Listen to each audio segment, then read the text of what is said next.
At 3:33, I can honestly declare that I feel the likes of Mr. Donald Trump are much more innocent, righteous, and worthy of praise than the individuals and groups who have horrifically abused my human rights. People with duties of care in academia, in mental health, in the police, in hospitals, in specialised healthcare such as dermatology, each and every one of these people have repeatedly brutalised me, let me down, and they honestly could not have perpetrated against someone more marginalised than myself. I don't want to pity myself. I don't want to say, woe is me. I don't want to cry because I still give thanks, praise, and glory to God for every blessing that I have been provided with, including the difficulties as well as the breakthroughs. But for these people to knowingly, repeatedly, viciously, physically, verbally, psychologically, racially, financially attack someone as defenseless as myself, I struggle to word exactly what I think of them. I would like to think my vocabulary is quite decent, but in all these months of being a victim, I have struggled to really describe the extent of what these people have done to me and just how bad it is. They've not killed me yet, but what they've done so far is the equivalent of murder. You cannot drag, section, abuse, wrongly search through the belongings of, hack, lie about, make false allegations about, make homeless, and make worse off someone who is this diseased, this marginalised, this bereaved, this disabled, this fallen behind, this distressed a person. You cannot do that and expect to just keep getting away with it without people complaining about it. There are so many organisations that I still haven't even reached out to because I'm still trying to self-advocate as much as possible. But when I reveal the extent of your lies, of your deception, of your abuse, of your betrayal, of your failures against someone who was simply trying to move forward in education, in housing, in employment, in basic human rights, as a British-born citizen who has never committed any crimes, who has never gone astray, who has never fucked around, to say the least. I don't drink, I don't smoke, I don't take drugs, I don't vape, I don't clog up the system, so to speak, even though my system is clogged up. My brain, my body, it's all not functioning as a normal human being should. I don't have a sense of smell. My skin doesn't behave in the normal way that skin is supposed to behave. It is the largest organ of the human body, and it is by far, or at least visibly, the most afflicted. And I don't get enough support for it.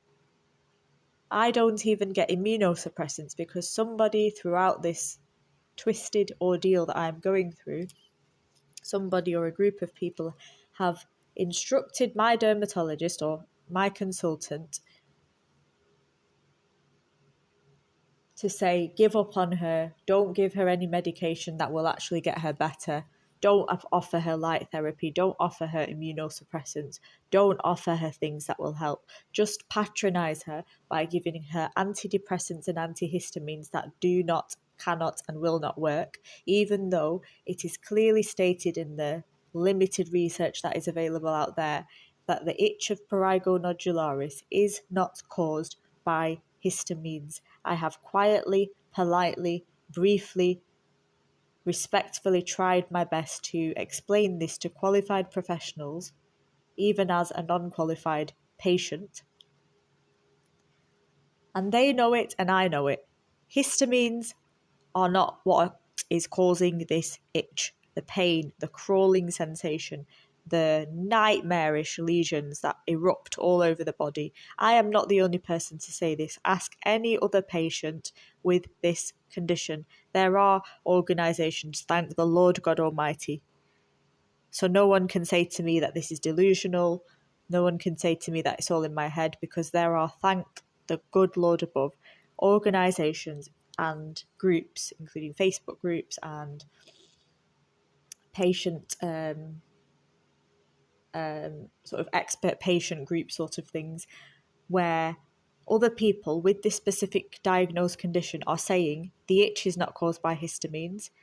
This product is not working for me. Stop telling me to not scratch. Stop telling me it's all in my head. Stop trying to write it off as delusional parasitosis, which I think is also known as Morgellons disease.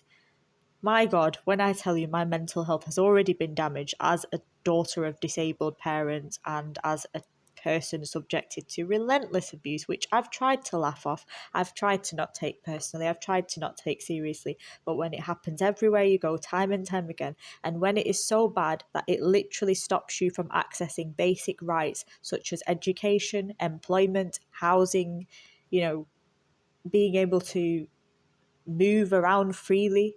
When it's that bad, then it is going to get to me. It is going to be something I complain about privately and publicly. Please, authorities, I am not begging you, because the only person I will ever beg is God.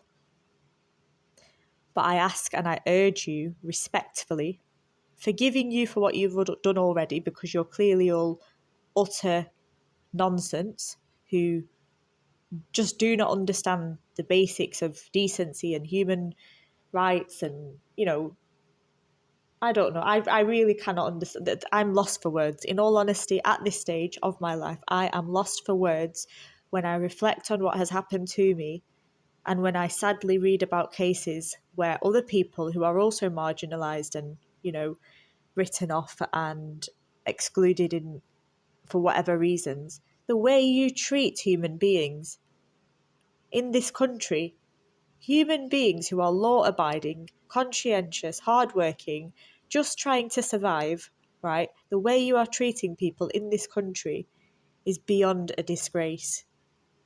And it's the same people who are treating these people like myself badly, who are, advertising themselves as these good Samaritans and leaders and pillars of the community. And how can you lie to yourself? How can you sleep at night knowing that you've got these different facades and, for one group of society, and then you're mistreating people like me? What have I ever done to you? What have any of these other people that you're abusing ever done to you? Nothing. We are human beings just like you. We exist. We might have some visible differences. We might have difficulties that you don't deal with. I didn't choose to have a one-eyed mother. I didn't choose to have a disabled, now dead father. I didn't choose to be abused by my vindictive, sexually active, dirty, provocative, undisciplined, wild elder half-siblings every time they interacted with me. I didn't choose to be disabled myself. Believe me, I didn't go somewhere and sign up to this. So stop abusing me. Stop taking away my basic rights to education when I have literally worked my arse off just to even get a GCSE in English and maths. That's not something everyone has to say. I had to pay for resits. I had to work my arse off. I had to go to various, colleges just to eventually get a basic standard pass in my GCSE maths and English. And that's only 2 basic GCSEs. Don't get me started on biology, chemistry, physics, French, mathematics, other ones. I didn't even get to do A-levels. I don't have the funds to be able to buy my own private A-level course and then fund a centre who's going to pay for my examinations. Find a centre who's going to allow me to sit as a private candidate. I don't have the funds, and you know that I don't have the funds or the support network or the provisions in place. I don't have a license. I don't have a vehicle. I don't have a car. I have to walk everywhere. I have to use public transport. I have to sit next to disgusting people. Thank God I can't smell them, but nonetheless, I have to sit next to loud, inconsiderate bullies on buses and elsewhere, or even when I'm walking out and about, because I don't have the safety and the provision of my own vehicle. There are people in this homeless accommodation who have cars, they have friends, they have people coming to support them. I do not have that. I urge each and every one of you to really consider what the heck you are doing. You are in paid jobs. I don't think you seem to comprehend the privilege of having jobs in which you have a duty of care. You've passed your DBS checks. You get paid. You have a paycheck. You can enjoy payday. You have the provision of partners and children. You have the joy and the gift of babies, of children, of a family. Not everybody is going to have that. You get to go on your maternity leave, your paternity leave, your holidays with your children. You get to have the joy of growing up and knowing that you won't always just necessarily get put into some sort of care home or something, because you might well have children who will stay with you and look after you. And, you don't have those worries. There are people in this world, believe it or not, I know you all think it's all about you, but there are people in this world who don't even have parents. There are children who have no parents, right? There are people who have lost family members in awful conditions. There are people who, like myself, we have health conditions which are not visible necessarily. So even though we are disabled and vulnerable and in pain and fatigued and suffering relentlessly, because we are not using aids such as a walking stick or a wheelchair or I don't wear the sunflower lanyard anymore for several reasons, because of these sort of not so obvious ways in which we navigate the world. We are seen as, oh, she's lazy, she just doesn't want to work. No, I want to work. Anybody who knows me knows I want to work, right? But you have no idea the mental health impacts, the physical health impacts, the financial impacts of long-term unemployment, of bullying and harassment in workplaces and places of education. I did not go to university to be violated, to be sectioned, to be privately and publicly humiliated, to have my skin diseased body exposed, to be called ugly and other disgusting comments, to be bullied. No, I went there to get a degree because I thought if I have a degree, I can... it's this word that I can't say without... prospects. You've written, University of Bolton, that, oh, this person has no prospects. Well, actually, I do have prospects. I was just simply trying to enhance my prospects so that I can enhance my likelihood of getting an actual salaried, high-paid job so that I can fund my own life. Do not even bother trying to lie about any of the violations you have subjected me to. Do not even bother trying to cover up your tracks or using whatever means you like. You're trying to get people to hack me right now. You're trying to send people to murder me. You're sending children to harass me. You're sending teenagers to harass me. You're sending adults to harass me. Do you not realize how pathetic this is? I am not a threat. I am not a criminal. I am not a bad person. You cannot keep doing this to people like me. We are human beings who are simply trying to navigate this society with all of these issues going on. It's hard, it's difficult, it's a nightmare. But I would very much like to exist in as much peace as possible without being harassed. And I am telling you right now, I have not even got started on my pursuit of justice, on my protests, on my self-advocacy properly, on my, just fight for justice and restoration and all the things you have stolen from me. I am not a young person who just frolicked into university. I have had to go through so many different difficulties just to try and get access onto a degree level course, an undergraduate course. And you took that, not only took that away from me, you took away my access to housing, you took away my belongings, you rooted through my belongings, you stole my belongings, you damaged my belongings, but more so than my belongings, you damaged my autonomy, you damaged my dignity, you damaged my face, you damaged my body, you damaged my features, you damaged so much and too much of mine. And yet you today, on this Saturday afternoon, are frolicking around either with your family or yourselves or your colleagues with no cares in the world, with no lived experience of having a chronic disease, of bereavement, of extreme life disparities. You have no idea. And I have been so nice and so polite and so patient in trying to not only self-advocate, but in trying to educate you all on how wrong what you're doing is. I am beyond exhausted. My brain and body, everything hurts. Nothing is sorted yet. The council are not helping. Other authorities I've reached out to are not helping. I don't have that support network. What I do have is a determination to, at least in one aspect of my life, prove myself. And this is not to prove anybody wrong. This is to prove myself right, knowing full well that I do have the prospects, I do have the potential, I do have the power to make at least some changes. However, I am still at a massive disadvantage because of the violations that are continuing. Just because you have not currently got me physically restrained or detained or sectioned or locked away somewhere, that doesn't mean that my traumas have gone away. That doesn't mean that I am not still in extreme difficulty. I hate it here. And I am here not because of my own faults or my own wrongdoings or my own crimes, but because of your wrongdoings, but because of your lies, but because of your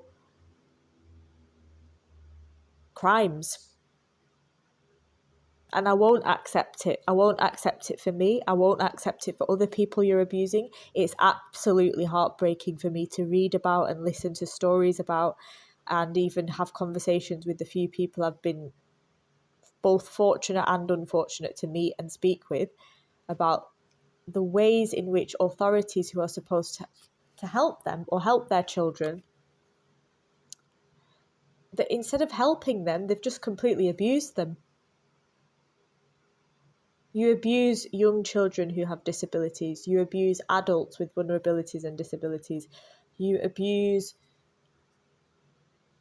people who you deem somewhat inferior to you or just less, there is so much wrong with what you have done. And as a victim of it, I'm even more passionate about speaking up on it because the ordeal has intended for me until I get that legal justice and that real closure, and until I get the transparency I require, including about where the heck my data is right now, what you've done with my images, what you've done with my, what other information has been written about me. Because so far in this horrific ordeal, I've already seen so many examples of misinformation about me, false allegations, many of which I've been already able to, thank God, with screenshots and other forms of evidence disprove. You cannot lie about these things. Even if you take away my data, even if you breach my data, even if you try to cover up your tracks, at the end of the day, naturally, the truth is going to be exposed. And that's the whole point I'm trying to make to you. You are wasting your time. You are wasting your energy. You are wasting your resources. You are wasting so much by trying so hard to abuse people and to take away their autonomy and to lie about your own wrongdoings when one way or another it's going to be exposed, whether that be through CCTV, whether that be through voice recordings, photographs, videos, screenshots, emails, written documentation, eyewitnesses. The truth will out. And it is now the 2nd of August 2025, and I remain disabled, diseased, disadvantaged, homeless, unemployed, impoverished, failed, excluded. traumatised.